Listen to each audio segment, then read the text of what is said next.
안녕하세요, 애청자 여러분. 서울 광진구에서 국밥집을 운영하고 있는 27살 남성입니다. 썰TV를 애정해오며 재밌는 사연, 감동 사연, 믿기지 않는 반전 사연 등 많은 사연 등을 들어왔습니다. 오늘 제가 애청자분들에게 전해드릴 사연은 5년 전 어느 한 노신사에게 받은 마음 가득 따뜻해지는 감동 사연입니다. 그럼 사연 시작하겠습니다. 저는 서울에서 나고 자랐습니다. 제 아래로 5살 차이 나는 여동생이 하나 있고요. 저의 부모님께서 갑작스런 교통사고로 돌아가기 전까지 부모님, 저, 여동생, 친할아버지 이렇게 5 식구는 단란하고 화목한 분위기에서 함께 지냈습니다. 여느 날과 다름없이 아르바이트로 중학생 바이올린 레슨을 해주고 집에 돌아온 날이었습니다. 현관문을 열고 집에 들어오자 집은 완전히 쑥대밭이 돼 있었습니다. 여동생은 교복을 입은 채로 꺽꺽 소리내며 숨가쁘게 울고 있었고 저의 할아버지는 망연자실한 표정으로 초점 없는 벽만 바라다보고 계셨죠. 정은아, 왜 그래? 무슨 일인데 이러고 있어? 엄마, 아빠가... 엄마 아빠가 뭐? 아이 답답해. 뭔데 그러냐고. 고속도로에서 교통사고가 났대. 차 여러 대 뒤엉킨 사고라는데 엄마 아빠 둘 다 돌아가셨대. 지금 고속도로에서 병원으로 엄마 아빠 후송 중이래. 오빠 기다리고 있었어. 잘못 전화한 거 아니야? 엄마 아빠 분명하대? 응, 엄마 아빠 맞아. 사고 현장에서 수습한 지갑에 엄마 아빠 주민등록증 확인했대. 이야기를 들은 순간 저 역시 픽 하고 무릎이 꺾여 자리에 주저앉고 말았습니다. 하지만 그대로 주저앉아 있을 수만은 없었습니다. 여동생과 할아버지를 모시고 병원으로 돌아가신 부모님을 확인하러 가야 했고 외가 외삼촌 한 분을 제외하고 아버지 친족이라 할 수 있는 사람이 한 분도 없었기 때문에 장례식 이후의 것들을 준비해야 했기 때문입니다. 그날 아침은 포슬포슬 가을비가 가볍게 내리던 날이었습니다. 부모님 2분은 부산으로 당신들 가게에 떼올 물건을 알아보러 저희가 등교하기 전에 일찍 집을 나섰던 날이었습니다. 아버지는 역 지하상가에서 남성 전문 수제와 구두를 판매하시는 분이었고 어머니는 여성 전문 핸드백 지갑 같은 걸 파시는 분이었습니다. 평소처럼 잘 다녀오시라 드린 안부 인사가 마지막 인사가 됐다니 병원으로 향하는 동안 2분이 돌아가셨다는 사실을 인정할 수 없어 눈물조차 나오지 않았습니다. 병원에 도착했지만 병원 관계자는 당장 부모님 시신을 보여줄 수 없다 말했습니다. 이게 도대체 무슨 말이에요? 아들이 돌아가신 부모님 시신을 볼 수 없다니요? 죄송합니다. 어머님, 아버님 모두 교통사고 때문에 몸에 여러 자상이랑 열상이 많아 당장 뵙게 해드릴 수는 없습니다. 응급이나마 좀 처치를 해야 합니다. 죄송하지만 2시간 정도 기다려주세요. 이따 다시 오겠습니다. 그렇게 병원에 도착해 한 3시간 가까이 기다렸을까. 여동생과 할아버지 그리고 저는 병원 관계자 안내에 따라 영안실로 향했습니다. 여동생과 할아버지는 저희 부모님 시신을 확인하자마자 도망치던 영안실에서 뛰쳐나왔고 저는 우두커니 망부석처럼 서서 2분 시신을 확인하고 또 확인했습니다. 응급처치를 했다지만 여전히 피떡이진 채 엉망인 얼굴, 뒤틀린 코, 뭔가 거대하고 무거운 것에 눌린 것 같은 눈두덩, 찢어진 뺨. 도대체 어떤 사고였기에 이렇게까지 큰 고통을 받고 돌아가신 건가? 2분의 죽음은 받아들일 수 있었지만 왜 이런 사고가 하필 제 부모님께 일어났는지 저는 그 사실만큼은 인정할 수 없어 2분 시신 앞에 망연자실 오래 서 있을 수밖에 없었습니다. 그렇게 황망한 마음으로 장례식까지 마치게 됐습니다. 장례식을 마치고 구청 관계자를 만나 2분의 상속재산에 대해 이야기했습니다. 2분이 남기신 재산은 큰 액수도 그렇다고 터무니없이 작은 액수도 아니었습니다. 저는 상속재산으로 살고 있던 집과 앞으로 제 여동생이 고등학교를 마치고 대학 진학할 때들 등록금, 6.25 참전용사였던 할아버지를 모시는 데 들어갈 병원비와 생활비 정도를 재산으로 받게 됐습니다. 정식으로 상속재산을 받게 된 날, 저는 가장 먼저 앞으로 제가 더 대학 공부를 할 수 없겠다 생각했습니다. 여동생과 할아버지를 위해 쓰기로 결정했습니다. 저는 어렸을 때부터 바이올린을 켰습니다. 부모님께서 돌아가시기 전까지 서울에 있는 한 음대에서 공부했고요. 여동생은 이제 막 예술고등학교에 진학해 첼로를 전공 삼은 애였습니다. 저야 오랜 시간 바이올린을 공부해 큰 미련은 없었지만 문제는 이제 첼로 연주에 눈을 뜬 여동생이었습니다. 학교 등록금은 그렇다 쳐도 좋은 선생님 아래에서 첼로 레슨을 받으려면 적지 않은 돈이 들 게 뻔했기 때문입니다. 레슨은 대학생들에게 과외받듯 받는 방법과 전문 첼로 리스트를 통해 받는 방법이 있었습니다. 대학생들에게 레슨을 받게 하면 감당할 수 있을 정도 레슨비는 됐지만 첼로 연주 기본, 기술 몇 개 배우는 정도로 그쳤을 겁니다. 전문 첼로 리스트에게 레슨을 받게 하면 훨씬 좋은 첼로 연주를 배울 수 있었겠지만 그러기에는 상당한 돈이 필요했습니다. 그래서 부모님께서 남겨주신 재산으로 제가 가장 먼저 선택했던 게 다니고 있던 대학을 그만두는 것이었습니다. 그래야 여동생이 대학교에 진학할 때까지 좋은 선생님 밑에서 계속해서 질 좋은 첼로 연주 교육을 받을 수 있었고 여동생이 대학에 진학할 때 경제적으로 어려움 없이 대학 등록금을 낼 수 있었습니다. 할아버지는 전쟁 중에 무릎에 총알을 맞아 왼쪽 다리를 크게 저는 분이셨습니다. 그래서 할아버지는 일상생활할 때 꼭 다른 사람의 도움을 필요로 하셨고 나이가 드셔 생긴 당뇨, 고혈압 때문에 계속해서 약을 처방받아 드셔야 했습니다. 오빠, 바이올린만 몇 년을 켰는데 대학을 그만둔다니.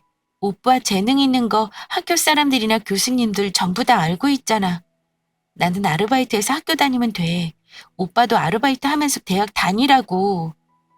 오빠는 공부할 만큼 했어. 대학에 미련도 없고. 바이올린 생각나면 그냥 집에서 몇 번 켜면 그만이야. 또 나중에 여유 생기면 그때 다시 대학 다녀도 되고. 이 오빠 바이올린 켜는 실력 어디 가겠니? 오빠는 괜찮으니까 아무 부담 갖지 말고 아무 생각 말고 정은이 너 학교 3년 잘 다니면서 첼로나 열심히 배워. 알았어? 제 말이 끝나자 여동생은 고개를 숙이고 어깨를 가늘게 떨었습니다. 그런 여동생을 저는 가볍게 한번 안아줬죠. 대학을 휴학한 뒤 친구들에게 많은 연락이 왔습니다. 하지만 저는 어떤 친구와도 통화하지 않았습니다. 친구들의 위로, 더 이상 친구들과 함께 할 수 없다는 사실이 제 마음을 아프게 했기 때문입니다. 다시 3월, 대학 신학기가 시작되자 거리에는 제 나이 또래 애들이 많이 보였습니다. 그 애들을 보며 제가 할 수 있었던 건 전단지 배포 일을 마치고 집에 돌아와 여동생과 할아버지 몰래 제 방에서 소주 몇 병 비우는 것뿐이었습니다. 저는 군대 재검 끝에 생계곤란 사유로 군 면제를 받았습니다. 제가 벌어들이고 있는 수입만으로는 가족 2명을 모두 부양하기에 무리가 있다는 국방부 판단이었습니다. 그나마 군 면제로 한숨 놓게 된 저는 임시로 하고 있던 전단지 배포 일을 그만두고 집 근처에 있는 돈가스 집에서 일하기로 했습니다. 가게는 음식문화 거리에 있어 장사가 잘 되기도 했지만 돈가스 김밥집이라고 하면 음식 맛이 아주 좋아 사람들이 흔히 말하는 맛집 중의 맛집이었습니다. 예, 내가 몇 번 말했니? 손님 1명 오면 2인석으로 모시라고. 네가 4인석으로 손님 하나 모셔서 손님 또 그냥 나갔잖아. 죄송합니다. 앞으로 더 신경 쓰겠습니다. 그리고 또 주방 설거지가 왜 이렇게 밀리는 거야? 서빙 한가할 때 주방 들어가서 제때제때 설거지해야 설거지가 안 쌓이지. 네, 그것도 더 신경 쓰겠습니다. 가게 여사장은 손님들 대하는 것과 알바생들 대하는 게 완전 딴판이던 이중적인 사람이었습니다. 손님 앞에서는 헤헤 잘도 해살거렸지만 알바생들 앞에서는 지나치게 깐깐하고 까다롭게 굴었습니다. 그런 태도만 문제였다면 다행이었겠지만 여사장은 자기 인건비 아낀다고 3사람이 해야 할 일을 한 사람을 고용해 한꺼번에 시키는 악덕 사장이기도 했습니다. 식당 일이라고 하면 엄연히 카운터 서빙 주방 일 이렇게 나누어져 있는데 여사장은 저를 서빙 직원으로 채용해놓고 카운터 주방 보조 일까지 보게 했습니다. 여사장이 하는 거라고는 손님들 오면 손님들에게 살살거리며 인사하는 것, 가게 알바생들이 실수 없이 꾀부리지 않고 일하는지 감시하는 것뿐이었습니다. 일을 시작한 지 5개월 정도 됐을 때입니다. 저는 점심시간이 되면 몇 번 가게 밖에서 누추한 차림으로 가게 앞을 기웃거리고 있는 한 할아버지를 보게 됐습니다. 노숙자처럼 얼굴이나 입고 있던 옷이 완전히 엉망인 건 아니었지만 좀 빠져 보이는 옷차림, 까맣게 그을린 얼굴, 잘 다듬어지지 않은 머리 등 어딘가 불편해 보이고 형편이 좀 어려워 보이는 할아버지였습니다. 할아버지를 처음 보고 보름의 시간이 흐르는 동안 67번 더 같은 할아버지는 점심시간에 가게 앞에 나타났습니다. 처음에는 그저 그러려니 하고 말자 했습니다. 하지만 계속해서 어떤 사정이라도 있어 보이는 할아버지를 계속 보게 되니 안타까운 마음에 할아버지를 가게로 모셔 돈가스 한 접시라도 사드리자 마음먹게 됐습니다. 할아버지, 식사 아직 안 하셨죠? 네, 아직이에요. 무슨 일로? 별거 아니고요. 할아버지 그동안 이 가게 앞에 자주 오신 것 같은데 들어오셔서 식사는 한 번 하신 적이 없으신 것 같아서요. 오늘은 제가 돈가스 한 접시 사드리려고요. 어서 들어오세요. 허허, 나이도 어려 보이고 앳돼 보이는데 당신이 여기 사장이에요? 아, 저는 사장은 아니고 그냥 알바생이에요. 근데 그런 건 별로 상관없어요. 할아버지가 드시는 음식값만 제가 제대로 가게에 내면 되거든요. 자, 어서 들어오시라니까요. 할아버지는 더 말없이 제 안내에 따라 가게로 들어오셨습니다. 그리고 2인석에 혼자 앉으셨죠. 주문한 돈가스가 나오고 할아버지가 식사를 하시려는데 그때 마침 여사장은 카운터에서 저를 따로 불러냈습니다. 뭐야 저 사람? 노숙자 아니야? 너도 봤지? 한 달? 한 달 정도 가게 앞에서 기웃거리던 그 노인네. 그 노인네가 왜 내 가게에 들어와 있냐고? 네, 그분 맞아요. 그동안 가게 앞에서 서성거리다 돌아가시기만 하시고 가게에는 안 들어오셨잖아요. 오늘은 유독 안색이 안 좋아 보이고 많이 시장하실 것 같아 제 돈으로 돈가스 한 접시 내드린 거예요. 어머 얘 봐라. 예수 났네 예수 났어. 얘, 네 돈으로 저 사람 돈가스 사주면 다야? 생각이 있는 거야 없는 거야? 저 할아버지 때문에 가게 이미지 다 떨어졌잖아. 그 돈으로 차라리 옆에 국수집이라도 데려가던가. 왜 하필 우리 집에 데리고 오고 난리야? 네가 사장이니? 죄송합니다. 돈만 잘 계산하면 괜찮을 줄 알았어요. 죄송합니다. 카운터에서 여사장과 이야기하고 있는데 돈가스 몇 점을 드시고 계시던 할아버지는 저와 여사장이 나눈 이야기를 모두 듣고 계셨던지 자리에서 일어나 호련히 가게 밖으로 나가셨습니다. 그러고 가게를 나서시며 말씀하셨죠. 이 가게 운영할 사장은 따로 있는 것 같구만. 나 원. 할아버지는 그렇게 혀를 차며 가게를 나섰습니다.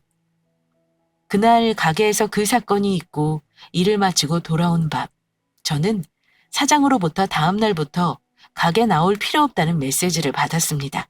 말 그대로 해고였죠. 본래 인품이 안 좋은 여사장이라는 건 알고 있었지만 해고까지 당하고 보니 억울한 마음 넘어 분노의 마음까지 품게 됐습니다. 하지만 마음만 품을 뿐 그 이상 제가 할 수 있는 일은 없었습니다. 찾아가 꽥 소리나 한번 지를 수 있을까? 그게 제가 할 수 있는 전부였지만 저는 더 제 입을 더럽히고 싶지 않아 그것마저 포기했습니다. 가게에서 해고당한 뒤 저는 휴식 겸 집에서 3일 정도 머물렀습니다. 그동안 켜지 못했던 바이올린도 마음껏 켜보고 책도 읽고 음악도 듣고 나름 충만한 휴식을 보냈습니다. 하지만 그것도 딱 3일. 시간은 멈추지 않고 계속됐습니다. 제 의지와 무관하게 시간은 삶이 아무렇지 않은 태연한 표정으로 계속해서 앞으로 나아갔죠. 여동생 학비와 레슨비, 할아버지 간병비를 대기 위해서는 계속해서 일해야 했습니다.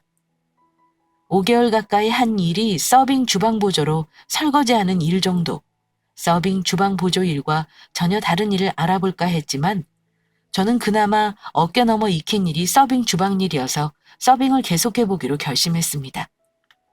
다른 지역에 가서 일을 구할까 했지만 할아버지께서 응급한 상황이 생기면 가장 먼저 제가 달려가야 했기에 저는 해고된 가게에서 얼마 떨어지지 않은 장터국밥이라는 국밥 전문점에서 일하게 됐습니다. 부부가 운영하는 가게였는데 두 분 모두 성정이 좋으신 분들이셨습니다. 가게 상호처럼 큰 시장이나 장터에서 일하는 사람들처럼 털털했고 호방한 분들이셨습니다. 남 사장님은 가게 안 주방에서 직원 2명과 국밥 육수를 내시거나 수육, 편육, 전병 같은 걸 만드셨고 여 사장님은 다른 직원 한 분과 함께 가게 앞에 설치된 4개 솥단지에서 순대국밥, 돼지국밥, 소머리국밥, 육개장을 퍼 식당에 온 사람들에게 날라다 주었습니다. 저는 서빙해주는 사람으로 가게에 들어갔던 건데 가게에서 일하기 시작한 지 3주 정도 지났을까요? 주방 남사장님은 그 즈음부터 저를 주방으로 불러 주방 일을 가르쳐주기 시작했습니다.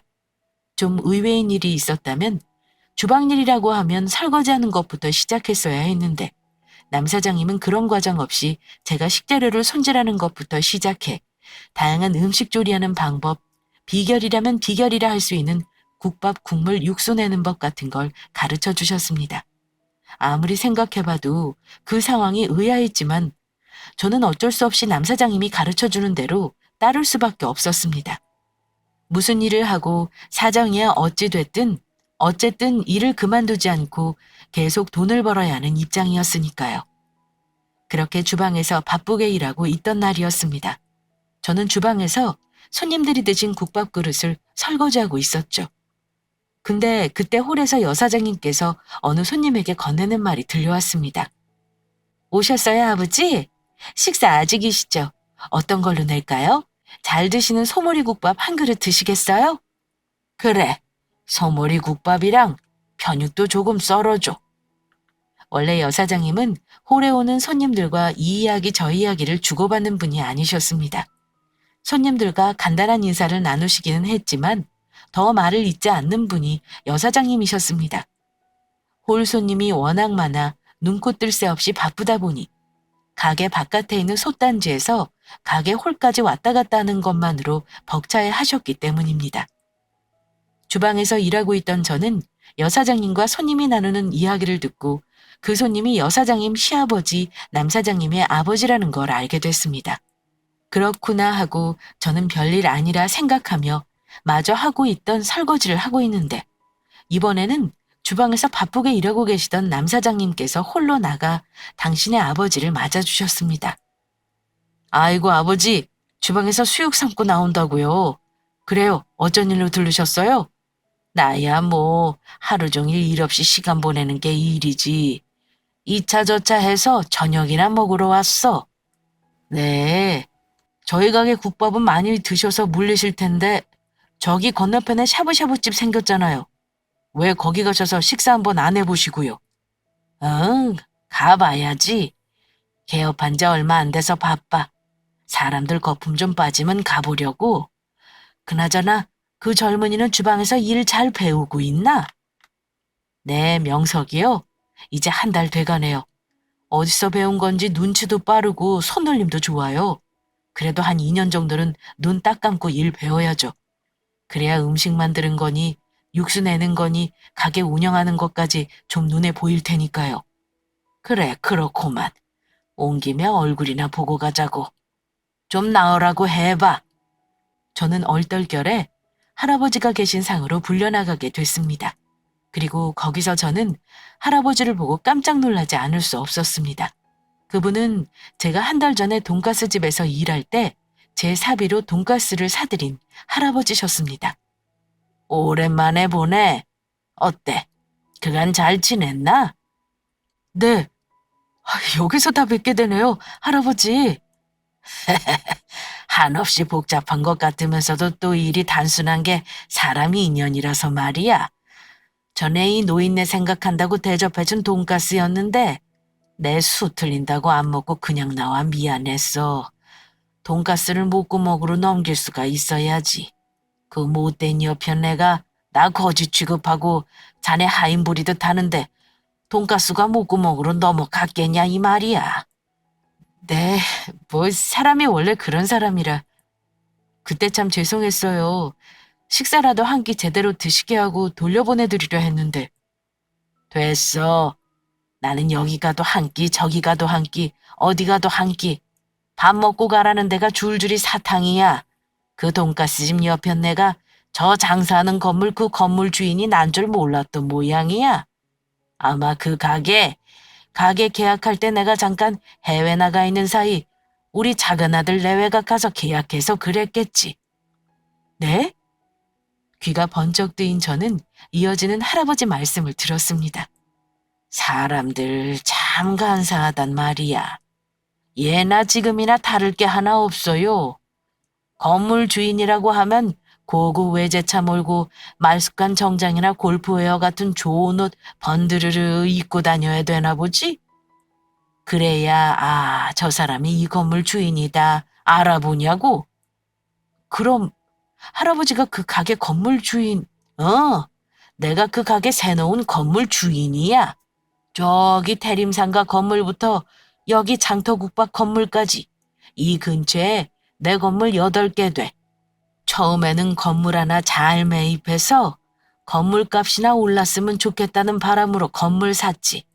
근데 처음 매입한 건물에 가게 서너 개 더 들어오고 장사하는 사람들이랑 안면 두고 마음 주고받고 하면서 지내다 보니까 여기까지 오게 되더라고. 아, 그러셨군요. 자네 어려서 알지 모르겠네. 나는 서울에서 벤처캐피탈 회사 운영하고 있어. 신소재나 신기술, 획기적인 사업 콘텐츠 갖고 오는 사람들한테 돈 대주는 회사야. 돈 많이 벌었어. 내가 뼛속까지 투자자다 보니까 여기 상권 생길 거 예상해 보니까 건물 몇 채 더 안 살 수가 없더라고. 건물 몇 채 사서 거기다가 식당, 술집, 노래방 같은 거 몇 개 내니까 사람들이 귀신같이 알고 찾아오더라고. 다른 사람들까지 건물 매입해, 세놔. 그래서 여기 이렇게 큰 음식 문화 거리가 된 거라고.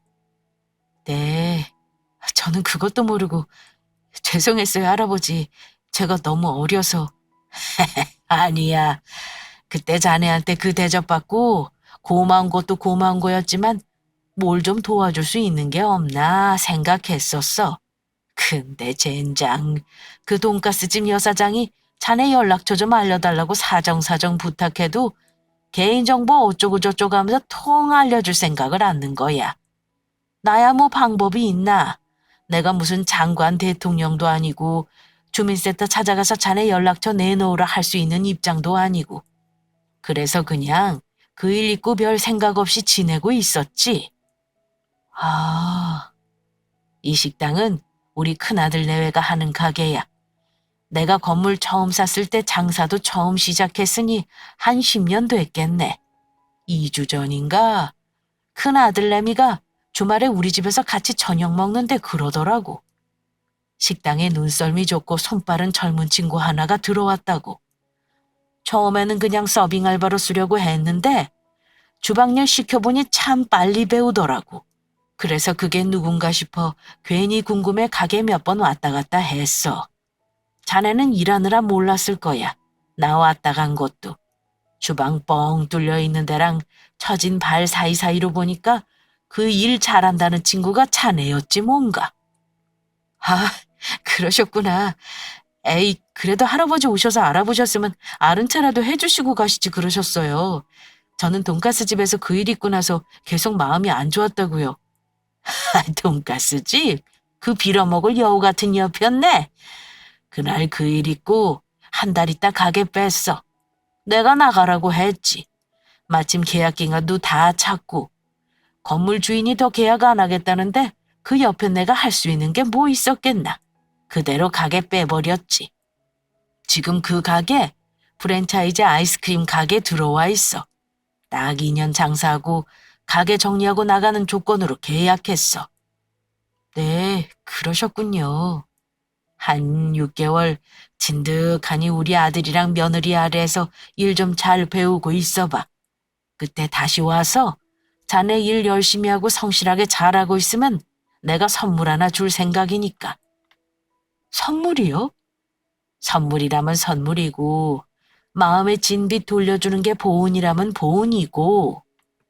할아버지가 식사를 마치시고 돌아간 뒤 저는 그 선물이 뭘까 궁금해했습니다. 나이가 어렸던 때였던 만큼 아무리 생각해봐도 그 선물이 뭘까 가닥이 잡히지 않았습니다. 저는 그저 단순히 용돈이나 좀 주시려나 보다 생각하고 말았습니다. 저희 장터국밥 사장님 두 분 모두 음식이면 음식, 손님 상대면 손님 상대, 워낙 장사 수완이 좋으신 분들이었습니다. 그래서 저는 가게에 나와 마치고 돌아갈 때까지 일도 하고 가게 운영을 어떻게 하는지도 조금씩 알아갔습니다. 할아버지와 만남이 있고 3개월 정도 지나 다시 할아버지를 만나게 됐습니다. 그날 역시 별다를 것 없이 주방에서 수육 삶는 방법을 배우고 있던 날이었습니다. 한참 바쁜 저녁 시간이 지나고 저녁 9시 다 돼 할아버지께서 찾아오셨습니다. 늘 드시던 소머리국밥을 주문하셨고요. 가게 찾아오신 거 알고 주방에서 나와 인사드리고 다시 주방으로 들어가려던 때였습니다. 가게에 손님이 한 테이블도 없었던 때라 할아버지께서는 당신 자신이 직접 명서가 이리 와 앉아봐 하고 큰 소리로 저를 부르셨습니다. 일 잘하고 있다고? 큰아들놈이 그렇게 칭찬을 잘하는 애가 아닌데 자네만큼은 일 잘한다 칭찬 일색이야. 그래, 잘 지냈나? 네, 그럼요. 할아버지랑 큰아드님 내외 덕분에 마음고생 하나올 것 없이 일하고 배우면서 잘 지내고 있었어요. 할아버지도 그동안 안녕하셨어요? 나야 뭐 사는 게 다 거기서 거기지 뭐. 오늘 자네 찾아온 이유는 내가 자네한테 물어볼 게 몇 가지가 있어서야. 물어볼 거요? 뭔데요, 할아버지? 자네 집 형편이랑 앞으로 자네 꾸. 아니, 그걸 왜 할아버지께서 예끼 사람아. 노인네가 물어보면 아 그런가 보다 하고 대답하고 마는 거지 원. 네, 저는 지금 여동생이랑 둘이 지내고 있어요. 부모님은 1년 전에 두 분 모두 교통사고로 돌아가셨고요. 할아버지랑 같이 살았는데 몇 주 전에 심근경색으로 쓰러져서 할아버지는 지금 병원에 입원해 계세요. 아, 뭐 썩 좋은 형편이 아니구만. 아니지, 안 좋은 형편이란 말이 더 맞겠네. 그래, 여동생은 뭐하고? 네, 예술고등학교 1학년생이에요. 첼로 전공하고 있고요. 그럼 여동생 학비랑 생활비, 할아버지 병원비까지 다 자네가 되는 거야? 네, 부모님께서 남겨주신 돈이 있긴 한데 나중에 여동생 대학도 보내야 하고 병원에 계신 할아버지 병원비랑 수술비 약값으로 써야 돼서요. 제가 계속 일해야 해요. 자네도 예고 나왔나? 네, 저는 바이올린 전공했어요. 음대 다니고 있었고요. 그래, 집안 형편이 그러니 다니던 대학은 아예 접었겠구만. 그래서 여기 나와 계속 일하고 있는 거고? 네, 참 딱한데 한편으로는 참 대견하네. 이제 23살이면 친구들 만나서 몇 날 며칠 술 마시고 한참 여기저기 들쑤시고 다닐 텐데 마음 똑 부러지게 먹고 성실하게 일하면서 여동생 학비대, 할아버지 병원비대. 그래, 앞으로 꿈은 뭔데? 처음에는 돈 잘 저축해서 대학 다시 돌아가고 싶었어요. 이래봬도 제가 바이올린 하나는 기막히게 잘 켰었거든요. 근데 이건 이제 마음에서 완전히 접었어요. 바이올린은 집에서 켜도 되고 취미생활 하시는 분들이랑 어울려서 합주도 하고 그러면 되니까요. 이제 돈 벌고 싶어요. 일확천금은 아니어도 제 여동생 고등학교, 대학교 학비, 혹시 나중에 결혼하게 되면 결혼하는 데 드는 돈까지, 그리고 저희 할아버지 마지막까지 편하게 모시고 싶고요. 그렇구만. 이제 일한 지 4개월 정도 됐지? 3개월만 더 나 죽었소 하고 일 배우고 있어봐. 그때 다시 얘기하자고. 저번에 만났을 때 내가 말했었지? 선물 하나 주겠다고. 3개월 잘 보내고 다시 얘기하지. 그때는 내가 말한 선물도 꼭 주고. 그렇게 저는 할아버지 말씀대로 3개월 더 국밥집에서 성실하게 일했습니다. 반년 가까이 주방 일을 배운 까닭에 웬만한 요리는 혼자서도 조리할 수 있게 됐습니다. 다만 야들야들하게 수육을 삶는 방법과 국밥 육수를 진하게 내는 데는 아직 미숙했죠. 가게가 한창 바쁠 때 잠시 남 사장님이 가게 비울 일이 생겨도 짧은 시간 정도는 저만으로도 주방 일이 돌아갈 수 있게 됐습니다. 할아버지와 만난 지 정확히 3개월이 지난 날이었습니다. 그날 할아버지께서는 평소 잘 입고 다니시지 않는 정장 차림을 하고 가게에 오셨습니다. 머리도 단정하게 하시고 말이죠. 가게 두 테이블에 손님이 있었지만 할아버지는 아랑곳 않고 저를 주방에서 불러 당신의 앞에 앉히셨습니다. 오랜만이네. 오늘도 얼굴이 밝구만. 오늘이 내가 전에 말한 6개월이라는 거 알고 있었나? 내가 전에 이 가게에서 6개월 동안 일하면서 내 가게다 하면서 일 배우라고 말했었지? 네, 맞아요. 딱 6개월 됐네요. 내가 6개월 동안 이 가게에서 일 잘 배우고 있으면 선물도 주겠다 했었고. 기억하지? 선물, 네, 기억해요. 근데 그게 도대체 뭔지 잘 감이 안 잡히더라고요. 별거 아니야. 이제 자네 이 가게에서 주방실장으로 일하도록 해. 그건 큰아들이랑 이야기 다 끝났어. 그만한 실력이면 충분하다고. 6개월 더 주방실장으로 일하면서 내 아들한테 마저 배우던 거 다 배우고 가게 운영하는 것도 좀 아름아름 배워둬. 주방실장이요? 제가 어떻게... 일하는 사람은 그 사람이 일주일 일하는 것만 봐도 그 사람이 며칠, 한두 달 일하겠다, 한 1년 일하겠다, 일 잘 하겠다, 못하겠다 다 알아보는 법이야. 큰아들 놈이 그러던데 자네 정도면 주방일 정도는 이제 혼자서도 충분히 잘 해낼 수 있다고 했어.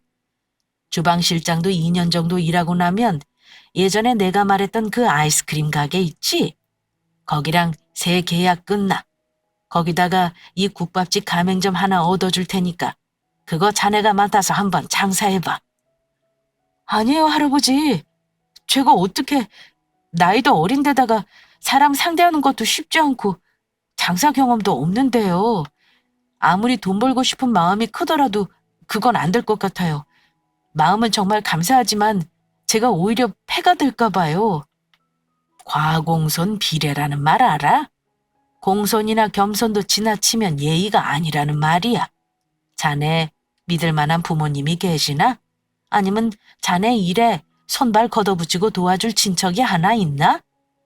이 하랩이랑 우리 아들내미 내외가 앞으로 자네 스스로 자리 잡을 수 있도록 물심양면으로 도울 테니까 그런만 말고 자네 인생에 온 기회라고 생각하고 잘 준비해봐. 말씀은 정말 감사하지만 그래도 어떻게 제가 그렇게 큰... 이 근처에서 나 모르는 사람들은 내 옷차림 겉모습만 보고 자기들 멋대로 내가 어디 빠지는 사람이나 노숙자라고 생각해.